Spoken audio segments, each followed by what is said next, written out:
오늘 저는 여러분과 함께 보혜사 성령님을 정말로 아시나요?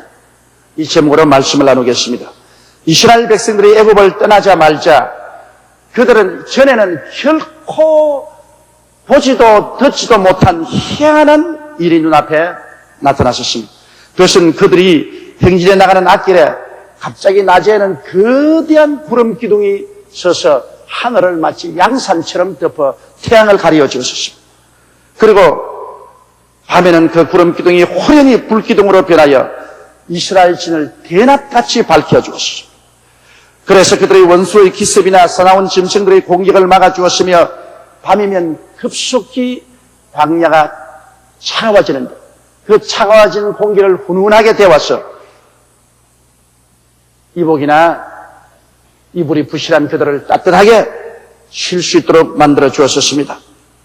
오늘날 말해서 우주 에어컨디션 시대가 그때 열린 것입니다. 이 역사적인 사실은 오늘 우리 그리스도인에게 보여주시는 뜻깊은 비유입니다. 우리가 비유컨대 죄악의 애굽 세상에서 우리는 우리 주 예수 그리스도를 믿고 따라 나오게 된 것입니다. 그러면 예수를 믿고 이 세상에서 신앙세계로 돌아오면 우리가 전에 듣지도 못하고 보지도 못하는 희한한 일이 우리 속에 일어나는 것입니다. 그것은 바로 하나님의 성령이 구름기둥과 같이 불기둥과 같이 우리의 영혼 속에 들어와서 거하시게 된다는 것입니다. 이것은 예수 믿지 않는 사회에서는 결코 보지도 못하고 알지도 못합니다. 체험할 수 없습니다. 오직 예수를 믿을 때 우리 속에 적시로 하나님의 성령이 주어주셔서 하나님의 성령이 구름기둥과 불기둥같이 우리 속에 임재하게 되는 것입니다.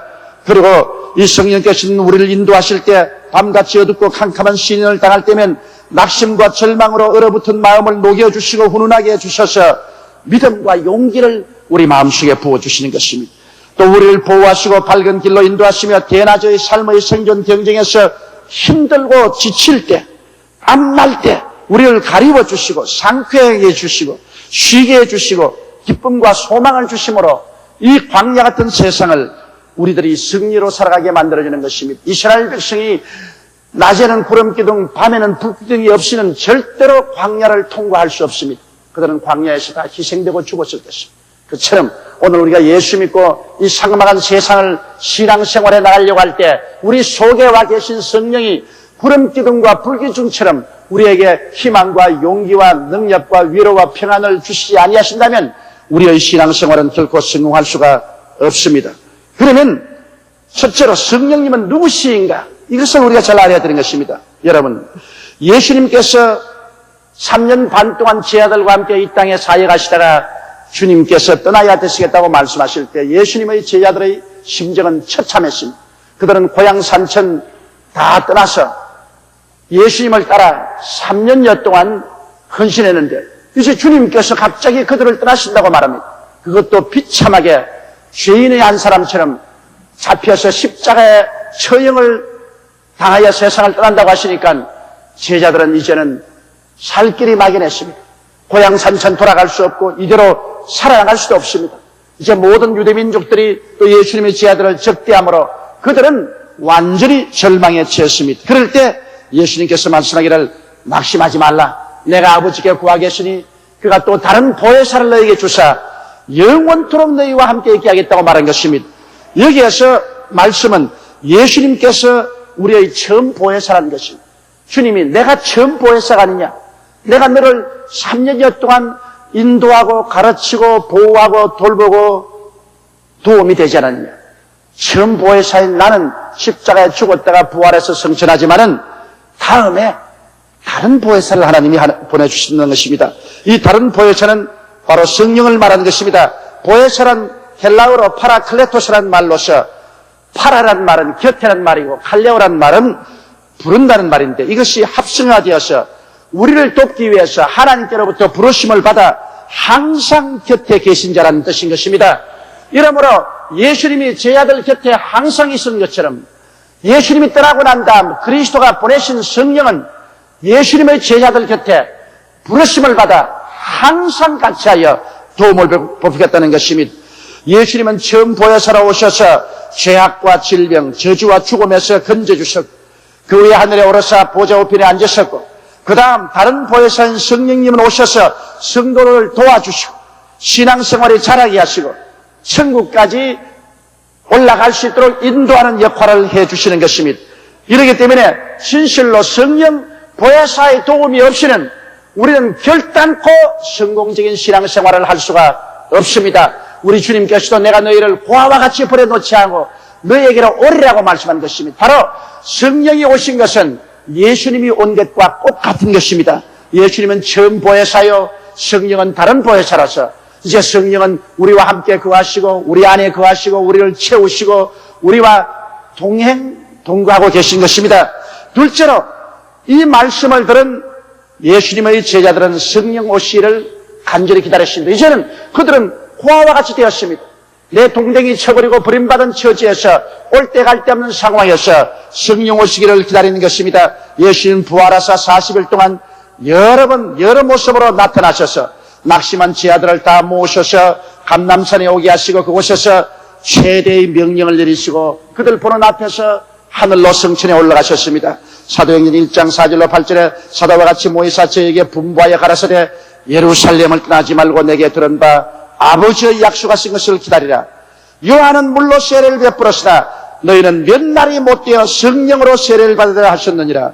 저희가 모였을 때 예수께 묻자와 가로되 주께서 이스라엘 나라를 회복하심이 이때니까 하니 가라사대 때와 기한은 아버지께서 자기의 고난에 두셨으니 너희의 알 바가 아니요 오직 성령이 너희에게 임하시면 너희가 권능을 받고 예루살렘과 온 유대와 사마리아와 땅끝까지 이르러 내 증인이 되리라고 주님께서 말씀을 하셨습니다. 이 말씀을 듣고 제자들은 예루살렘 마가 요한의 다락방에 모여서 120여 명의 남녀 성도들이 열심히 한 열흘 동안 성령 오시기를 간절히 기도했었습니다. 그러자 오순절 날에 이름에 갑자기 하늘로서 강한 바람 같은 소리가 나며 그들 방에 가득하더니 불의 같이 갈라지는 것이 각 사람 머리 위에 임하여 그들이 곧 성령이 충만함을 받고 성령이 말하게 하심을 따라 다른 방언으로 말하기 시작했습니다. 그것이 바로 하나님의 성령께서 이 땅에 강림하신 날인 것입니다. 예수께서 부활하사 아버지 보좌 우편에 앉으시며 아버지께로부터 성령을 선물로 받아 제자들에게 부어주신 것입니다. 이래서 그날 성령이 오시고 성령을 받자마자 제자들에게 거대한 변화가 다가온 것입니다. 제자라면 갑자기 성령의 비추심을 통해서 예수님의 십자가 죽음과 부활이 인류 구원의 하나님의 역사인 것을 깨닫게 된 것입니다. 그들은 예수 그리스도의 죽음이 비참한 실패라고 생각하고 그것이 그리스도 복음의 종말인 줄 생각했는데 성령이 와서 비춰주자 그리스도의 십자가의 죽으심과 부활은 바로 인류를 죄에서 구원하는 하나님의 위대한 계획이요 하나님의 은사요 하나님의 승리라는 것을 깨닫게 된 것입니다. 그리고 예수님이 몸으로 죽었다가 몸으로 부활한 것을 그들이 보고 깨닫자마자 몸이 다시 살고 영원히 사는 것을 알게 되어서 인간은 죽어서 사라지는 것이 아니라 인간은 죽음으로써 다시 부활해서 영원히 산다는 확신을 얻게 된 것입니다. 그리고 하나님과 예수님의 살아계심을 몸으로 체험하고 뜨겁게 사랑하게 되었습니다. 하나님의 영 성령이 속에 들어와 계심으로 성령의 역사로 말미암아 야 하나님은 살아계신 예수는 부활해서 우리와 같이 계시는 것을 이제는 들어서 아는 것이 아니라 몸으로 체험하고 그들은 뜨겁게 하나님과 예수님을 사랑하게 된 것입니다. 그러자 천국의 소망과 기쁨이 충만하게 되었습니다. 이 세상의 인생은 부은 같은 생활이나 주께서 예비한 영원한 영광스러운 천국이 확실한 것을 알게 되고 마음에 기쁨이 넘쳐 흐르는 것입니다. 그리고 급과 두려움이 사라지고 강하고 담대한 믿음이 생겼습니다. 살면 전도요 죽으면 천국이다. 두려울 것이 뭐냐? 강하고 담대한 마음이 생겼습니다. 그리고 전도의 열심히 마음에 폭발하여 그들은 일어나서 온 예루살렘의 복음으로 채우고 유대와 사마리아와 땅끝까지 물밀듯이 그리스도의 복음으로 밀고 나가게 된 것입니다. 그리고 그들의 말과 행동에 하나님의 능력이 따라나서 귀신이 쫓겨나고 병든 자가 고침을 받고 하나님의 기적적인 역사가 나타난 것입니다. 당시 사회의 낮은 계층의 소수의 사람들이 일어나 인류와 세계 역사를 뒤바꾸는 위대한 역사를 베풀게 된 것입니다. 이것이 바로 여러분 성령께서 오셔서 그들 생애 속에 일어난 거대한 변화를 말하는 것입니다. 하나님의 성령께서 오늘 우리 가운데 와 계시는데 우리가 이 성령님을 인정하고 환영하고 모시드리고 충만하면 여러분, 우리 예수 믿는 성도들의 생활 속에 옛날에 사도들이 체험한 이 거대한 변화가 우리에게 다가오게 되는 것입니다. 이렇기 때문에 잠자는 교회가 깨어 일어나고 잠자는 성도가 새로운 신앙의 불길을 얻기 위해서는 이와 같은 성령과의 만남, 성령의 체험이 반드시 있어야 되는 것입니다. 오늘날은 주님께서 새삼스럽게 성령을 하늘에서 부어주실 필요가 없습니다. 성령은 오순절날 이후 2000년 동안 우리 가운데 와 계신 것입니다. 우리가 예수님을 믿고 회개하고 깨닫기만 하면 성령은 바람같이 불같이 생수같이 우리에게 임하여서 역사해 주는 것입니다. 그리고 셋째로 성령이 도와주시기를 원하시는 일들을 우리가 알아야 됩니다. 성령이 우리 속에 와 계시기 때문에 성령은 우리 속에서 우리 내적인 계시를 주시는 것입니다. 이사야 11장 2절로 말한 것처럼 야훼의 신 곧 지혜와 총명의 신이요 모략과 재능의 신이요 지식과 야훼를 경외하는 신이 그 위에 강림하시라고 말한 것처럼 여러분 속에 와 계신 성령은 지혜의 영이신 것입니다. 지혜란 뭡니까? 어려운 문제에 부닥쳤을 때 그 문제를 해결할 수 있는 능력을 말하는 거죠. 그렇기 때문에 이 세상의 생존 경쟁은 바로 지혜의 경쟁입니다. 문제를 해결하고 해결하는 사람은 점점 앞으로 나아가고 문제에 부딪혀서 전진하지 못하고 주저앉으면 이 사람은 패배하는 것입니다. 이런데 하나님의 성령께서는 지혜의 영으로 우리 속에 와 계십니다. 성경은 말하기를 너희가 누구든지 지혜가 부족하거든 꾸짖지 아니하시고 후히 주시는 하나님께 구하라. 그래야만 주시라고 말씀한 것입니다. 주님이 나를 믿는 백성은 머리가 되고 꼴이 되지 않고 위에 있고 아래 내려가지 않고 남에게 구워줄지라도 꾸지 않겠다는 것은 주님께서 우리에게 넘치는 지혜를 주시겠다는 것입니다. 이러므로 여러분 금을 구하지 말고 은을 구하지 말고 지혜를 구하라고 잠언서에 말한 것처럼 여러분 속에 성령이 지혜로서 와 계시므로 항상 성령님께 지혜를 구하십시오. 문제를 당했을 때 어떻게 문제를 해결할지 지혜를 구하십시오. 성령께서는 지혜의 영이십니다. 성령께서는 여러분 속에서 총명의 영이 됩니다. 총명의 영이란 사물을 깨닫는 능력입니다. 마음이 아둔해서 사물을 깨닫지 못합니다. 무엇이 일어나는지 어떻게 되는지 어떻게 해야 될지 모르고 암담하게 있을 때가 많습니다. 요 사이는 총명이 없이는 생존 경쟁에 살아나갈 수가 없습니다. 온 세계 역사를 통해서 또 경쟁을 통해서 무슨 일이 일어나는지 빨리 깨닫고 알아 대처해야 됩니다. 총명이 필요해요. 이 총명은 바로 성령이 우리 속에 계셔서 총명의 영으로서 우리에게 깨달음을 주십니다. 빨리 사태를 깨닫고 거기에 대처하면은 사고도 미연에 방지할 수 있고 그 새로운 세계를 열어갈 수 있는 것입니다. 총명은 얼마나 필요한지 모릅니다. 바로 성령이 총명의 영으로 우리 속에 들어와 계신 것입니다. 또한 성령은 모략의 영으로 우리 속에 들어와 있는 것입니다. 모략이라고 말하면 사람들은 잘못되게 해석하는데 나쁜 모략이 아니라 모사를 행해주는 영이라는 것입니다. 성령께서는 일을 성공시키는 가르침을 주는 것이 바로 모략입니다. 어떻게 하면 원만한 가정을 가질 수 있는가? 어떻게 하면 좋은 부부관계를 가질 수 있는가? 어떻게 하면 자녀를 잘 기르는가? 어떻게 하면 사업을 잘 성공시킬 수 있는가? 어떻게 하면 이 일을 무사히 잘 해결할 수 있는가? 이런 여러 가지 일에 모사를 주십니다. 성령은 그 카운셀링을 주십니다. 여러분이 어려운 문제를 당하면 지혜로운 사람에게 카운셀링을 받으러 가지 않습니까? 여러분 속에 계신 성령이 바로 모략의 신이신 것입니다.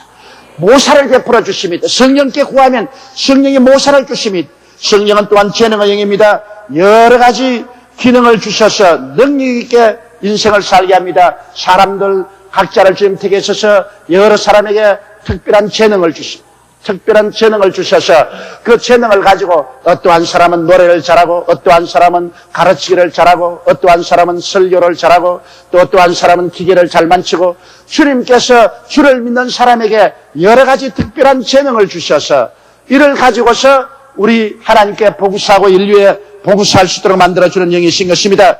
또 지식의 영입니다. 성령께서는 우리 속에 사물에 대한 정보 및 하나님의 말씀에 대한 지식을 가르쳐 주십니다. 성령께서 여러 가지 지식을 얻게 해주십니다. 성경을 읽어서 깨닫게 해주시고 사물에 대한 정보를 올바르게 깨닫게 해주시고 이래서 무식한 자가 되지 않고 모든 것을 알고 깨달아 알 수 있게 도와주는 성령이신 것입니다.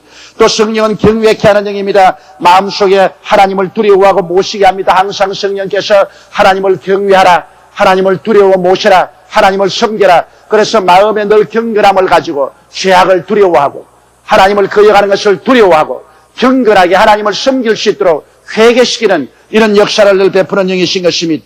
그리고 성령은 야훼의 영으로서 하나님과 예수님을 나타내는 영입니다. 성령은 마치 거울과 같아서 우리가 거울을 들여다보면 거울이 보이지 않고 우리 얼굴이 보입니다.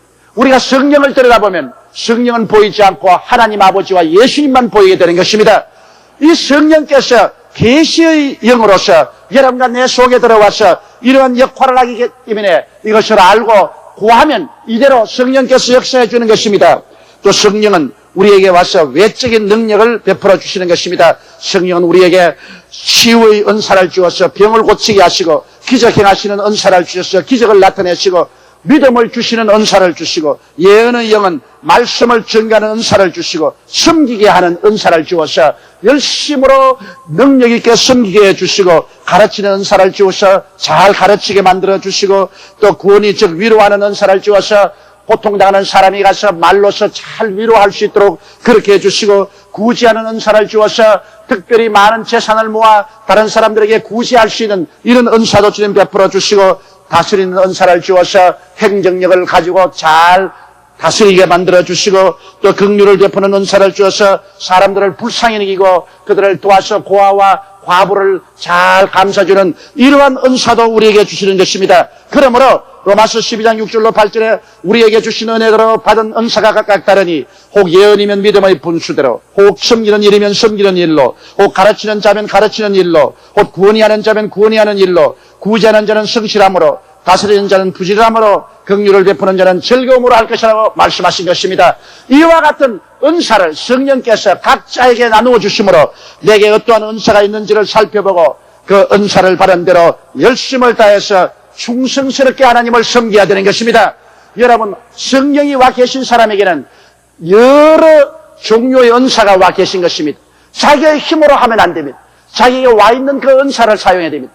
남의 은사를 흉내내서는 안 됩니다. 성령은 각자에게 적당한 은사를 주셨기 때문에 자기가 받은 은사를 생각하고 주님 성령께 기도해서 그 은사를 통해서 일하면 인간의 힘으로 상상할 수 없는 큰 역사가 일어나게 되는 것입니다. 그러면 넷째로 이제 이 성령님과 우리는 매일같이 교통하면서 살아야 되는 것입니다. 고린도후서 13장 13절에서 바울 선생은 축도하기를 주 예수 그리스도의 은혜와 하나님의 사랑과 성령의 교통하심이 너희 무리와 함께 있을지어다고 말한 것입니다. 천지를 지으신 하나님은 보좌 우편에 보좌에 앉아 계시고 예수님은 아버지 보좌 우편에 앉아 계셔서 아버지 하나님과 예수님이 천지를 다스리고 있습니다. 성령은 지금 오셔서 2000년 전부터 교회 안에 와서 거하시고 세상에서 역사하시며 예수를 믿는 사람들의 속에 와서 지금 역사하고 계신 것입니다. 그러므로 성령은 2000년 전부터 지금까지 그 계시는 본부가 바로 교회요. 예수 믿는 사람의 마음인 것입니다. 아버지는 보좌에 계시고 예수님 보좌 우편에 계시고 성령은 우리 속에 계십니다. 그러므로 성령을 통해서 아버지도 예수님도 우리와 함께 거하시게 되는 것입니다. 이러므로 성령님은 인격자이신 것입니다. 성령은 우리를 도우시는 역할을 하고 있기 때문에 인격자인 성령님을 인격자로서 모셔야 됩니다. 인격자는 멸시하고 무시하면 가장 소멸됩니다. 여러분, 사람이 이 세상에 살면서 인격적인 무시를 당하면 그건 절대로 살 희망이 없어요. 무시당하는 아내가 집에서 온전한 아내의 역할을 하지 아니하며 무시당하는 남편이 남편으로서 역할을 할 수 있습니까? 사회에서도 사람이 사람 대접을 받지 못하고 무시당하면 분노하고 대적하는 것입니다. 오늘날 하나님의 성령이 우리 가운데 이처럼 와 계셔도 우리가 성령님을 무시해버리면 성령님이 소멸당하는 것입니다. 2000년 동안 성령은 교회에 계시고 여러분 속에 계시므로 성령님을 여러분 무시하면 안 됩니다. 항상 여러분께서 성령님을 인정하고 환영하고 모셔드리고 의지해야만 되는 것입니다. 아침에 일어날 때 성령님 오늘도 저와 같이 계시오니 성령님을 인정합니다. 환영합니다. 모셔드리고 성령께 의지합니다. 성령님을 인정해야 됩니다. 사람은 자기를 인정해주는 사람을 위해서 목숨을 버린다는 말이 있는 것입니다. 여러분이 성령의 충만함을 받으면 성령 세례 받으면 이 속에서 강물이 넘쳐나오는 것입니다. 강물은 온 도시와 나누어 마실 수가 있는 것입니다. 그러므로 내가 혼자 구원받았으나 성령 세례 받으면 강물같이 넘쳐나는 성령의 능력으로 온 도시와 온 촌락과 다 나눌 수 있는 것입니다. 요한복음 7장 37절에 명절 끝날 곧 큰 날에 예수께서 서서 외쳐가라사대 누구든지 목마르거든 내게로 와서 마시라. 나를 믿는 자의 성경에 이런 것 같이 그 배에서 생수의 강이 넘치나리라고 말씀하신 것입니다. 여러분, 우리들이 예수님을 믿자 말자 하나님께서 주시는 영이 바로 성령인 것입니다. 그러므로 누구든지 믿는 자는 성령을 이미 받은 사람인 것입니다. 그러나 성령을 받고 난 다음에도 그 간절히 기도해서 나만 성령 모시고 있지 말고 이 성령의 은혜를 온 천하에 나누기 위해서 성령 충만함 받기 위해서 우리 기도해야 되는 것입니다. 성령 세례 받기 위해서 기도해야 되는 것입니다. 그리고 성령은 인격자이기 때문에 성령님과 끊임없이 교통을 해야 되는 것입니다. 성령님과 함께 친하게 지내고 감사하고 함께 손잡고 지내며 모든 일을 성령과 함께 의논하고 성령님의 도우심을 받아서 우리는 아버지 하나님의 사랑과 예수 그리스도의 은혜 속에 들어가게 되는 것입니다. 그러므로 이렇게 하기 위해서는 우리가 굉장히 애를 쓰고 힘을 쓰고 노력을 해야 되는 것입니다. 예수님께서 친히 말씀하기를 내가 너희를 고아와 같이 버려놓지 않고 너희에게로 오리라고 말씀하셨는데 이제 오늘날 성령 없이는 모두 다 고아와 같이 되어버리고 마는 것입니다. 보혜사 없이는 고아가 됩니다. 예수 처음 보혜사 없이 구원받을 수 없는 것처럼 두 번째 오신 보혜사 성령 없이는 우리가 이 세상에서 성공적인 신앙생활을 할 수 없습니다. 그러나 성령으로 무장한 사람은 어떤 사람보다 위대한 능력을 힘입게 되는 것입니다. 그렇기 때문에 우리 영혼이 잘됨같이 범사에 잘됨에 강건하고 생명을 얻게 넘치게 얻게 되며 머리가 되고 꼴이 되지 않고 위에 가고 아래 가지 않으며 남에게 굳지 않게 되는 이유는 하나님의 성령께서 우리에게 지혜의 영이 되시고 총명의 영이 되시고 모략의 영이 되시고 재능의 영이 되시고 지식의 영이 되시고 하나님을 경외케 하는 영이 되시고 야훼 아버지와 예수님을 계시하는 영이 되셔서 우리에게 도저히 세상 사람으로 감당할 수 없는 영원한 하늘에서 원천적인 능력을 우리에게 공급해 주시기 때문인 것입니다. 우리 다 같이 고개 숙여 기도드리겠습니다. 거룩하신 우리 하나님 아버지, 우리는 예수를 믿고 고아와 같이 버려놓지 않았었습니다. 예수님 제자들에게 주님께서 결코 낙심하지 말고 예루살렘을 떠나지 말고 아버지 약속하시고 기다리라 하신 후에 제자들이 성령을 받자 갈릴리의 어부들이 모여서 세계 역사를 뒤바꾸는 큰 일이 일어났었습니다. 하나님 아버지, 이 성령께서 오늘날 우리 교회 가운데 와 계시며 우리 속에 와 계심을 감사하옵나이다. 야훼 하나님이여, 이러므로 우리가 성령 없이 사는 어리석은 사람 되지 말게 도와주시옵시고 우리가 마음을 활짝 열고 오늘 우리의 인생의 가장 귀중한 손님, 가장 위대한 구주 예수 그리스도의 영, 하나님의 영, 성령께서 우리와 같이 계신 것을 깨달아 알게 도와주시옵소서. 항상 성령님을 중심으로 모시고 성령님께 감사하고 찬양하며 시시각각으로 우리는 성령님의 도움을 구하며 성령님이 주시는 그 영적인 내적인 지혜와 총명과 모략과 재능과 지식과 하나님의 경외하는 은혜와 하나님의 영광을 받아서 사는 우리들이 되게 도와주옵소서. 성령님의 기름 부으심과 은사를 받아서 성령의 능력으로 우리의 모든 주의 사업에 또 세상살이에 승리하게 도와주옵소서. 우리 주 예수님 이름으로 기도드리옵나이다. 아멘.